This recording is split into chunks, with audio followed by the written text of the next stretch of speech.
Welcome to Infectious Enthusiasm, the podcast where we talk excitedly about the nuances of Pathfinder 2e. So, hello, my name is Quinn. And I'm Brian. And we will be your host today. Brian, why are we here? We're here to talk about how much we like Pathfinder 2nd Edition. We've discovered a whole bunch of cool things about it, and we would like to share them with as many people as we can. Yeah, and just really be a show where, we like talking about Pathfinder. We talk about it and a whole lot of other games all the time. And there aren't a ton of shows out there that aren't APs that sort of talk about some of the themes of the mechanics and world that are fun. So we decided we'd, pop up in there. And whilst we're doing it, we want to talk about Pathfinder 2 in the light of other games, not as a versus, but in a comparison. And we can then talk about, if we can talk about in the context of other games, we can talk about, trade-offs you make with different design styles and just sort of get other themes in the mix here too. Does that sound about right? Absolutely. I think one of the advantages that I think that we have is we have both played a whole lot of games. And so we can see where the DNA from a lot of the design decisions came from. And so then that I think any good thing is defined as much by what it doesn't do as what it does do.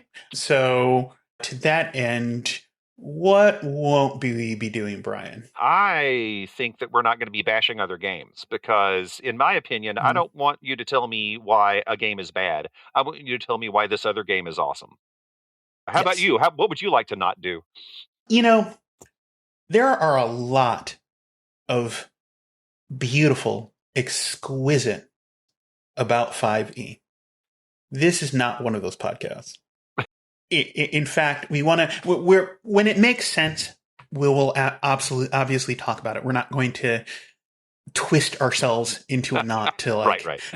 Not talk about this thing where it makes clear sense. But I think if we're being honest, Brian and I have talked a lot about this. Like, I feel that people try to mash these two and get them to be in opposition so hard that they do a disservice to both games. And I'm happy to... 5e isn't my game of choice, right? But it's a fine game, right? And there's not really anything we can say from one game versus the other that, like, you probably haven't heard of before. So we're going to, if you need to hear it, we'll redirect you to the other places you can hear it. 100%. We have a list, and I both listen to and watch a lot of those YouTube channels and podcasts that do a really great job of comparing the two. And like Quinn said, no kidding, we will definitely point you in that direction because some people are doing it quite well. Right, exactly. So and so now that we've sort of drawn our boundaries here, I think we need to actually tell people a little bit more about who we are, Brian. Fair point. Do you want me to go first on that one? Sure. Why don't you kick it off? I'd be glad to. I'm Brian Cooksey. I've been playing and running tabletop role-playing games since 1982. Professionally, I've done a whole lot of editing of RPGs, a little bit of game design. But other than that, I have been playing nonstop for decades. So one of my favorite things to do is hang out with cool people and talk about games. And lo and behold, look, that's what I'm doing right now. So how about you, Quinn? Well, ditto on the talking about games with cool people. And, we've talked about this stuff so much on our Discord channel here that we've like, hey, we should just do this on a podcast. So here we are. So Quinn Murphy, I am also been playing for forever, over 30 years at this point. I'm officially old, and I've seen lots of like great waves of design and played lots of different games. I am disclaimer, I am pretty biased. I do freelance for Paizo on occasion. I have written a couple of Adventure Path books for them for both Pathfinder and Starfinder. I write because I love the game. I don't love the game because I write for it. And I've been in a few things. I think in a bunch of things, but some sort of notable ones are I wrote the second book in the Strength of 1,000 series. Spoken on Songwind, and also wrote the adventure for the Tomorrow's Feast, which is a time anomaly adventure in Dark Archive, Mm-hmm. and a bunch of other things. So yeah, but I also like games and I play other stuff and like talking about the wide range of RPGs. So with that out of the way, do we just kind of get to the first thing we want to talk about now? I think so, because also one of the things that Quinn and I decided is that we would pick a topic in order to Mm-hmm, focus our mm-hmm. conversation. Otherwise, we would just have like a 6 hour long discussion about stuff we like in Pathfinder Second Edition. So on this one, we basically decided like for each episode, we're going to pick a thing that we like. And Quinn came up with the first one, so I think you should be the one to introduce it. And but it is one of my favorite things about what Pathfinder Second Edition does. Yeah. So, and we'll get into. There are a lot of things that when people get introduced to Pathfinder, they take of note. They talk about the 3 action system. Lots of different things. But I feel a thing that doesn't get kind of highlighted enough. That I think the thing that is really drives all of this other stuff is character expression. We can talk about a lot in RPGs, in terms of like systems and mechanics and all of that good stuff. And it is important, but none of that really means anything if we don't have, without character, right? That is Yeah. actually, that's the role in the RPG, Right. right? And so I think Pathfinder has, for my money, just unparalleled character expression. The kind of character concepts that you can express in this game is just wild. Yeah, it is.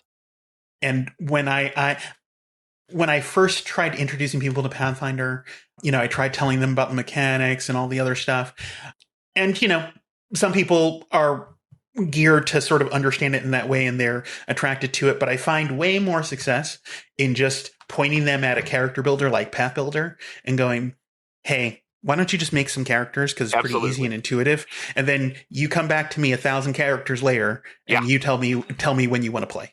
That's pretty much it. I've done the same thing. Well, actually, I've been on both sides of that because Quinn, you're the one that let me know about Path Builder, and no kidding. Yeah, it was like the next day I was like, I have now made a dozen characters. And because first off, Path Builder, not sponsored, but if you are looking to do Pathfinder characters, definitely check out Path Builder. There's an app and a browser version, and it's great.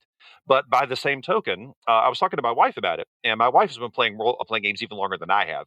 Her first game was Tunnels and Trolls back in the day, and so she and I were talking about it. So she's also played as much D&D as I have. And I was, saying, hey, I'm wanting to definitely start up a Pathfinder 2 game at some point. You know, check out the options for characters. So I did the same thing. I pointed her towards Path Builder, and she came back like 15 minutes later. She's like, "Do you know that I can make a lawyer that is a rat person?" And I was like, "You know what? I didn't know that, but I think that's your character now." She said, "Yeah, it is." So that's what she's going to play, and she had a lot of fun making the character, especially with Path Builder. Is to me almost as much fun as playing the game because you've got so many things you can throw in.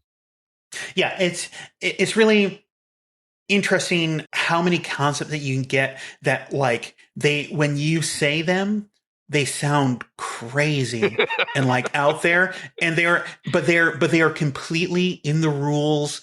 Like, not, you didn't stretch, you didn't like spend 20 hours trying to come up with like loopholes. That is just nope. Like, like in one of my games, we also have a lawyer. We have a barrister, like a monk lawyer whose like family basically like practiced infernal contract law in Cheliax, right? And like this is all stuff like like supported by the setting and the game itself. It wasn't like we did anything special. That was just absolutely, there's rule support for all of it. Yeah, one of my favorite parts of it, actually. And I've gone into character generation for this game with only the barest concept of what I wanted to make. And then the choices that were on the lists for me to look at, like a lot of times what I would do is I would just scroll through the options.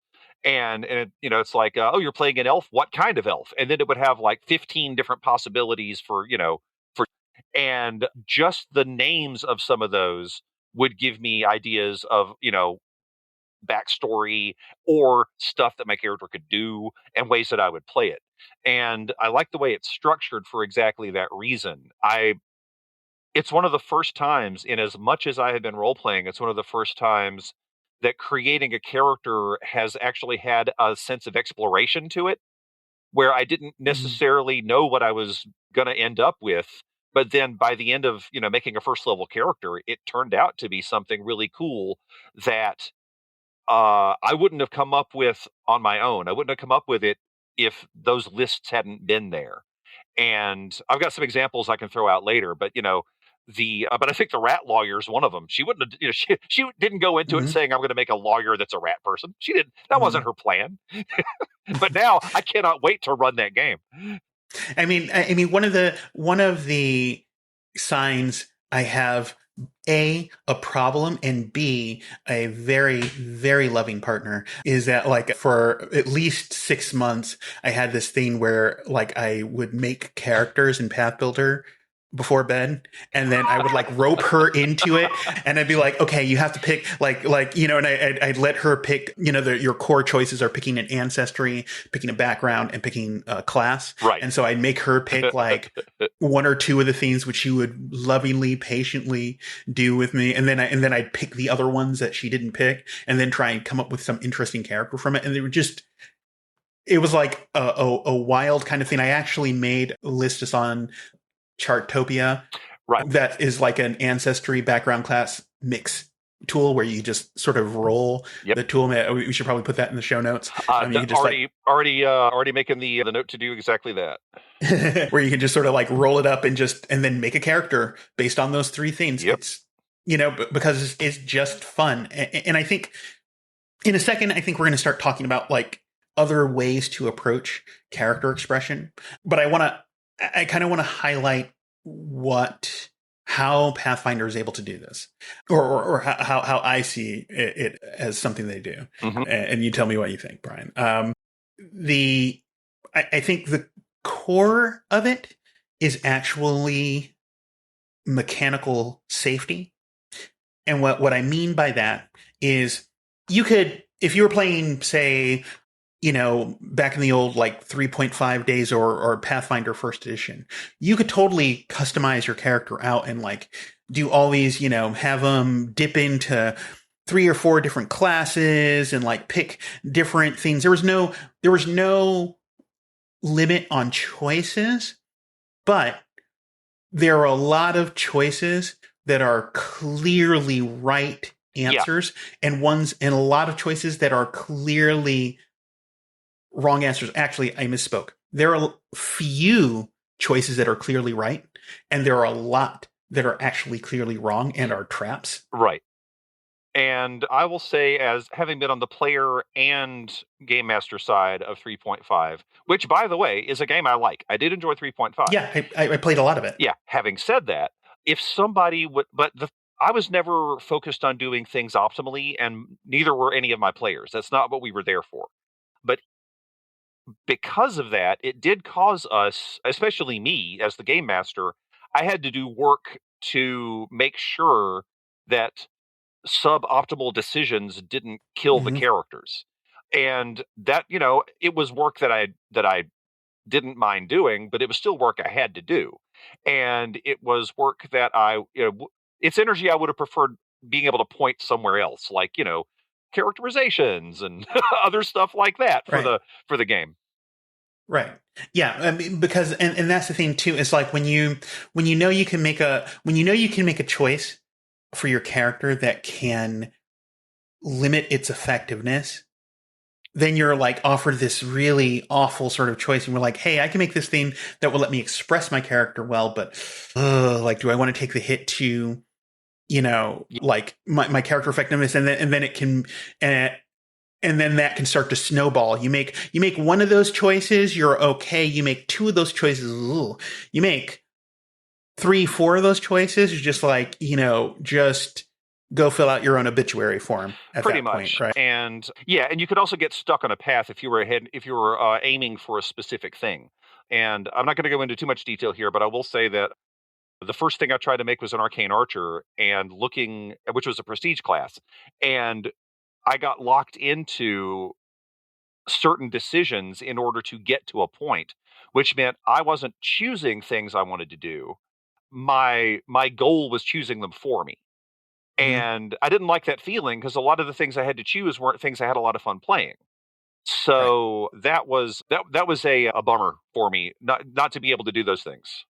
Right. It sucks to have a lot. It sucks to have a lot of dead space, right? Because essentially, when you're moving, you're like when you want to satisfy one thing you want to do by taking all of these other sort of not fun things, you're at that point of the skill tree where you have to like you want to get to this node, right? But Yeah, then you just have to take all these like minor bonuses that you don't care about to yeah, like get to the one that you do. And yeah, and ultimately they keep tight numbers and that they make it so there are no universally there are no universal modifiers. Like everything right. is in a context, right? There is no feat that you can take that is just like you're good with weapons, get a +1 Yeah, to any weapon that you use, right? That is always comes with some limitation, some boundary. Like, hey, if you're fighting underwater, you got a +1 to your attacks. Like if you are fighting with, this special type of dagger, you might get a bonus, hmm, right? So all of those choices have context, but there's not one choice that rules over all of them and that you'd be dumb to get because agreed. it's just better. Yeah, And that does a lot. But like, what are some other games that we feel also do character expression well, and like how do they approach it? I feel like Traveler did a really good job with it. Ooh, okay, talk to me. Talk to me. So Traveler, especially early editions of Traveler, had a really robust backstory system. You Mm-hmm. basically you created your character by creating their career up to the point that you were playing. And so you would choose usually of something Mm-hmm. military, but they would have been in like the space navy or something along those lines. Mm-hmm. And it ended up being essentially a life path system. But the cool thing about that was each decision that you made gave you some sort of mechanical benefit. Mm-hmm. Like if you decided that they spent a long time flying shuttles, then you got a bonus to your piloting skill, stuff like that. But the thing that I Mm-hmm. liked about that was, first off, it's a mechanical benefit. Like now I'm a really good pilot, and I that informs the decisions that I make when I play my character, Mm-hmm. going forward. But the other thing that I liked about it was it tied it to a backstory. Then you've got something to talk about. You're like, yeah, I used to fly shuttles on the IO run all the time, and that was so you've got that to bounce things back and forth. So it was a great combination of tying history of the character and if all of you were making your characters together, you got to also bounce things off each other. And like maybe Mm-hmm. two of you served together, or had a rivalry or something like that, which is really cool. So that was one of Mm-hmm. the things I liked about that. And it was Um, like all random, yeah, there was a heavy or amount of most of it. randomness Yeah. to it. Yeah, you got to choose certain things, and notoriously, you could, in fact, in early editions, die during character generation. But it made character generation a mini game in a lot of ways. You Mm-hmm. were kind of pressing your luck. It was like, Mm-hmm. yeah, I could do another tour, or I could get killed and have to start over. Mm-hmm. So if you were playing it by the book, that's how it went. Well, and I think it's an interesting counterpoint to Pathfinder in that. So it's almost the inverse, right? In Pathfinder, you pick some sort of basic keynotes, and then those sort of keynotes, concepts of ancestry, background, and class give you these options to pick what sort of feats and what things you will do Yeah, there. And so you sort of build out from there your future. And in this one, you sort of build in a life path system, and Traveler is basically the original life path system. I think it I was. don't know anything that did it before that. It That predates was that, Cyberpunk, so yeah, yeah, it yeah, was. yeah. It was that was the first time I remember the first time I played it, like way back in the day. That was the first Yeah, I time I'd think you're ever right. seen anything Yeah, like that. So and in that and the other life path systems, and I have one I want to talk about is it brings you a lot of rich context. Like, here's all the stuff you've done, and then you Yeah, start play based on where you came from. So you're sort of like agreed. I starting love that. in you're in media res to your character's life, and then you're continuing the story from there. You're exactly right. It makes it feel like you've got you're not starting from square one. Right. Yeah. Yeah, and so it doesn't there's not this your backstory feels way more connected and real. It's not a in a thing where you're building out from concept. It can feel sometimes like your backstory is sort of contrived to justify what you can do. Definitely. Yeah. Um, but in this system, it's like, well, no, it's not. You sort of built it, and now you're sort of trying to plan out from there. Of course, the trade-off being is sometimes you can sort of feel like maybe the best stuff your character is going to do is in the past, Well, right? yeah. Yeah, exactly. So sometimes you've got some super exciting stories that already happened to you. That's Right. exactly true. Yeah. But in the life path system, I wanted to talk about. It was funny because when we started talking about what systems we wanted to talk about, Brian and I found like significant overlap on the Yeah. sort of styles of things we wanted to talk about. But one that I really love is Haunted West Oh, by yeah. Chris Spivey and crew. And it also has a life path system, right? And the basics of the setting. It's an alternate history, Wild West, where like basically the reconstruction was like successful, and but then there's also like everything from like aliens to different spirits and stuff going on.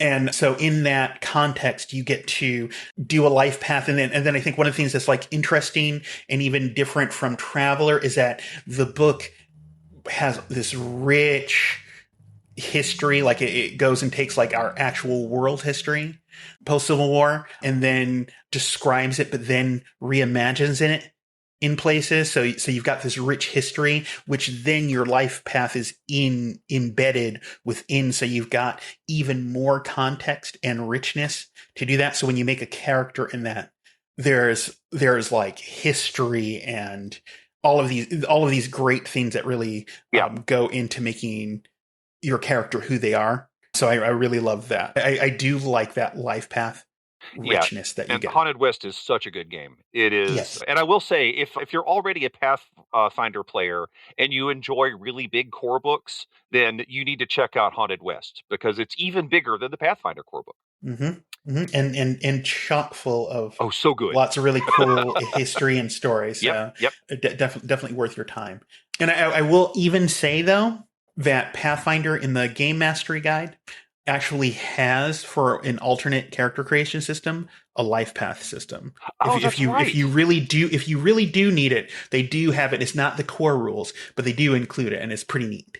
I forgot about that. I've never used it. I would like I to. Me neither. Yeah, I'd like to see now. Now I'm gonna have to give it a shot and just see what I can come up with. Yeah, I'm gonna do that now. But yeah, actually, not right now. I think we're going to talk about a different game. But yeah. Well, what's next up on the list? I'm going to take a complete left turn, and I'm going to throw out the edition of Gamma World that used the 4th edition D&D rules. I think it was like 6E or 7E. I can Gamma never World. remember exactly which one it was, which is why I stated it that way, because it's the only one that used the 4E rules. And first off, I want to come out as a 4th edition D&D defender. I think it did a lot of stuff really well. Hmm. But the other thing I want to say about 4E is I think that the Gamma World game that used those rules is the best expression of that system. And a big part of that was the character generation system. The thing about Gamma World, the one that used the 4th edition rules that I liked, is that it had a heavily randomized character generation system.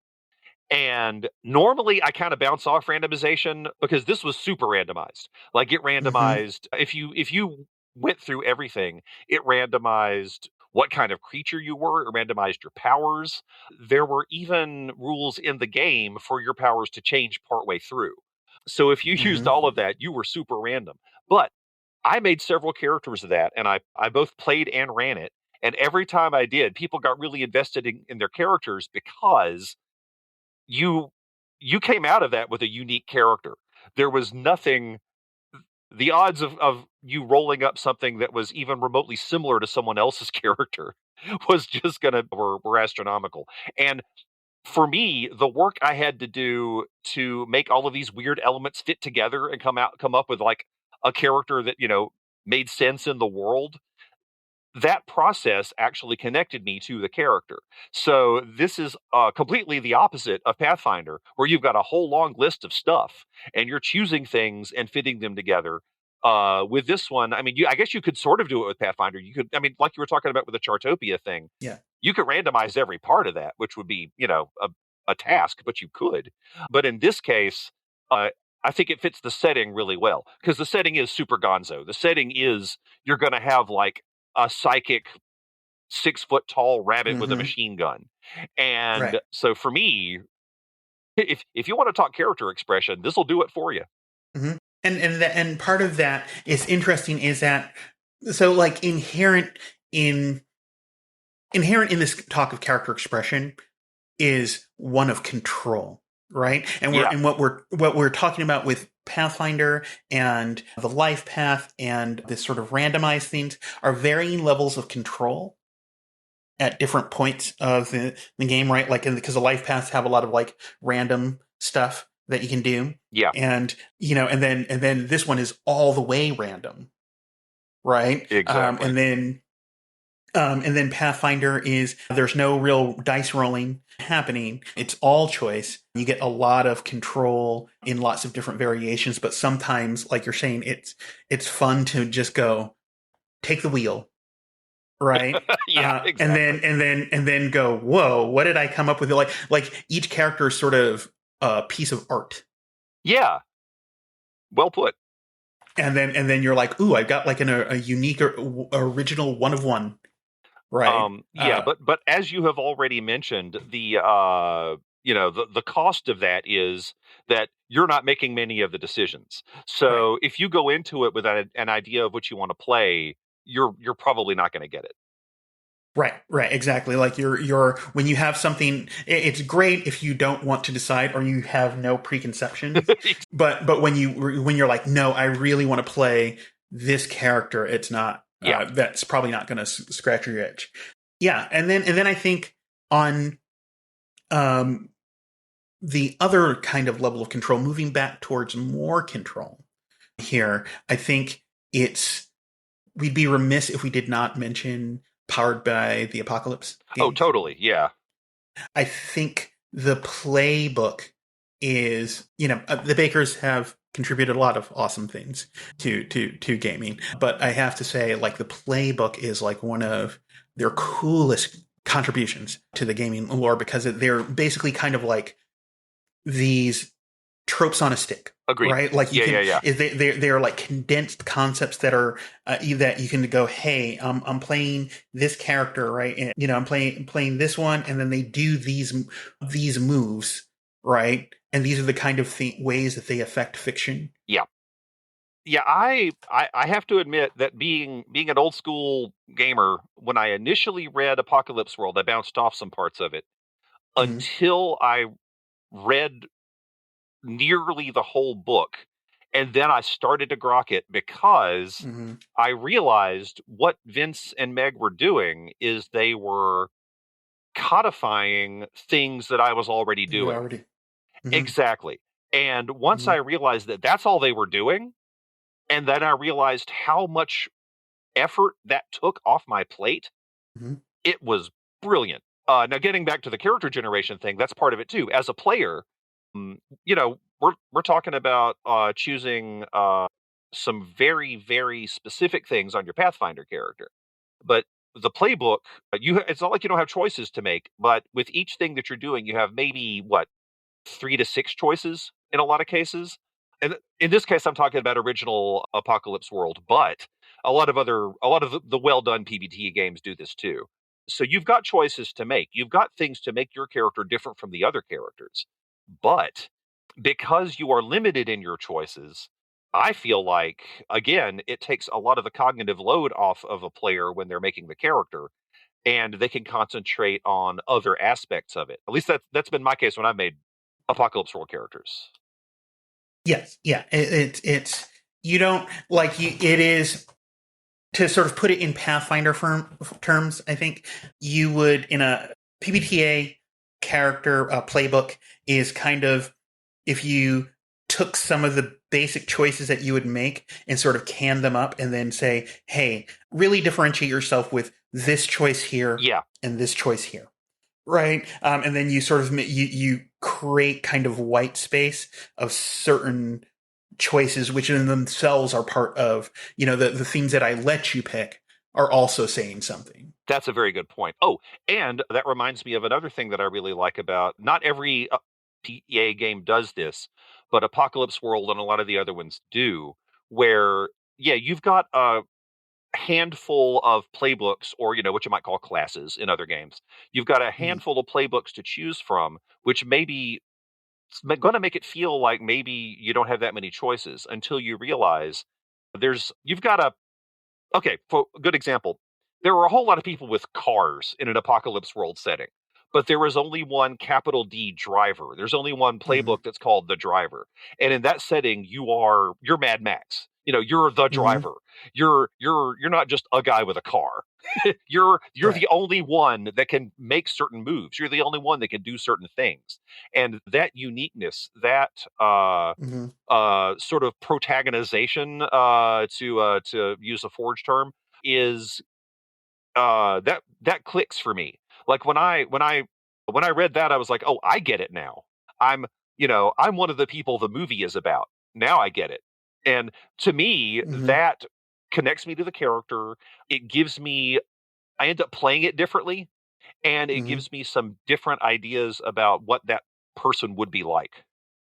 Right. And then it's like sort of this high level differentiation. It's like you're differentiated from sort of your role in the movie or the show. And sort of talking about sort of Pathfinder's take on it. Pathfinder sort of differentiates the output of these different choices you make, that when you get into the game, like picking a short sword is a definitive difference from picking up a butterfly knife. True. They are mechanically quite different, and they allow your characters to do very different things without adding a lot of like complexity That's an to it. excellent point. Yeah. Actually, that happened And to that me. That happened to me in the game you ran.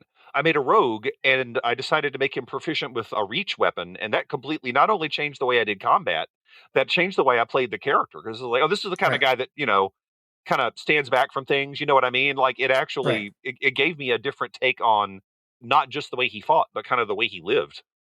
Right, exactly. Like each of these things that you pick, and that because you're not given in say like a PPTA game, you're given like a relatively few high level choices that sort of have these broad fictional applications. Right. And here you're given smaller sort of choices, at least from like your class powers. An interesting thing here is that you at different points you get different kind of feats. So Yeah. one of the ways that they defeated the take the best feat always is by giving you a bunch of feats Yeah. and saying your class feats are pretty powerful, right? Yeah. And everybody gets the same amount. But like stuff for your ancestry, those aren't quite as powerful, and everybody gets the same amount of those. It's not like fighters get 20 feet and everybody gets two, Sure. right? Everybody gets a bunch of feats of different powering levels, right? So you can go and you decide to make your guy, expert gardener, right? For Yeah. your general skill, for your general feat or your skill feat, right? That does not actually make you worse at fighting. You did not sacrifice Right. your I'm good at fighting feat, which is going to be coming, and you get to pick that and be effective. And since you're making all of those choices, they sort of build up into this wider picture of your character. I agree. I never felt like I was wasting a choice when I leveled up. Right. Yeah. Like, and you're allowed to make choices, going back to that design safety, make choices to round out your character without, again, condemning them to uselessness or death. I won't say that there aren't choices that are maybe, if you care about that, more optimal than other choices. Right. But the impact of being more optimal in Pathfinder is greatly diminished. Yes. It is not. It is a completely optimized character in Pathfinder 2 is not like 10 times better than a suboptimal character. Absolutely. Like you would have to make it so you would have to purposely like sabotage your character. That's a good point. And I will say, I was mentioning earlier about how much work I had to do as a game master if people like in 3.5, Mm-hmm. if people didn't make optimal decisions. I've never had that experience with Pathfinder 2e. It's Mm-hmm. I mean, I look at the characters and I pay attention to what choices they've made, and I make Mm-hmm. sure that I have ways for them to shine. But it's not minimal effort for me to do that. All I have to do is go, oh, well, this guy's really good at horses. I need to make sure there's some horses in it. That's literally it. And, or for the social stuff, like you were talking about, like gardening or cooking or whatever. I just, I make sure that there are opportunities for them to do those things too. Yeah, and then one note on the 3.5 thing, because it's funny that you mentioned that I used to live. So I have played. I have as a player played very little 3.5. I'm an internal GM type. Oh. I'm 99% of the time GM 3.5, but I lived on the character optimization boards. Oh, Right, wow. like there was a time in my life where I could reconstruct pun from memory. Nice. Right. Yeah. Like, I paid a close attention to those, and I did that so that because there's nothing worse than a character, like a player making a character that they want to do a thing and they're doing it in the way that they think makes them do the thing, but because there are these weird black holes and traps in the system, it's very easy for them to like pick the wrong thing and then not do it and then be like, ugh. Absolutely. And so I did that so that when characters made those decisions, I could be like, wait, you're trying to do this thing? Nope. Like actually, you got to take a dip in fire here. You got to do this thing. Yeah, do not yeah, take yeah. that feat, right? And just so I could guide my players to like, and I didn't try to optimize them hardcore. It was just to let them fill out their character concepts. But still, look at how much work you had to do. And again, Yeah, so it's a lot of work. It wasn't fun. Yeah, I'm not saying it wasn't fun, but look how much work you had to do to get that to happen. Yeah, exactly. And that's a lot of this. Again, I'm talking about some things that I didn't enjoy about 3.5, but I'm not saying I didn't have fun doing it. Yeah. But I would rather have spent that energy doing some other stuff. I'll say that. Right, exactly. So, yeah, I mean, I guess, is there anything else we want to say about this in sort of character expression? Yeah, I don't think so. I mean, I think we've covered a lot of it, and just that. Yeah, I mean, we said it at the top of the episode. To me, character is the most important thing. Whether I'm running the game, and Quinn, I'm like you. 95% of my gaming career has been game mastering. But, the characters are just as important to me as they are to the players because, they are the things filling the world and I have to come up with stuff for them. So to me, I always base things around whatever the characters are doing, whatever game I'm running. And games that make it easier for the players and the game master to do that, or not even necessarily easier, games that just make it more fun, games that can surprise me with it. Those are the things that I really like. And every game that we mentioned earlier is one of those games. And it does it in different ways. But, for me on the Pathfinder side, if you're looking to play the kind of game that Pathfinder is good at, it's going to be very difficult to come up with a character concept you can't, that would fit into one of those settings that you can't make. Yeah. I mean, and they've got, and if you're playing specifically in the world of Galarian, it's almost like you can go even crazier because it is. Yes. We'll be talking about this on a future theme, but Galarian is the best like adventure fantasy RPG setting really ever cool. made. It's really built for the sort of wild gonzo theme that players naturally want to do. Yeah. And so it like supports you even more with crazy concepts that you can just borrow and plug into your character. Agreed. It's a good setting. Yeah. Yeah. So yeah, I mean, I agree with everything that you're saying, Ryan. And I've introduced a lot of people to Pathfinder, and I take exquisite pleasure in like watching like their eyes like light up, or just like people coming to me the next day in a haze. They're all disheveled, and they're just like they just like woke up from a binge, and they're just be like, I made so many characters in Yeah. Path Builder. Like, when do we play? Right? Yeah. Like, this has happened to me multiple times, and I love it every time. Just people feeling that they can sort of like do what they want in the system is like really fun. Yep. I've got a pile of them myself that I really want to, see how they run. So I think we will close up there. We'll talk about some other things next episode, but we will sign off for now. I'm Quinn. I'm Brian, and thanks a lot for listening, everybody. Yeah, this is Infectious Enthusiasm.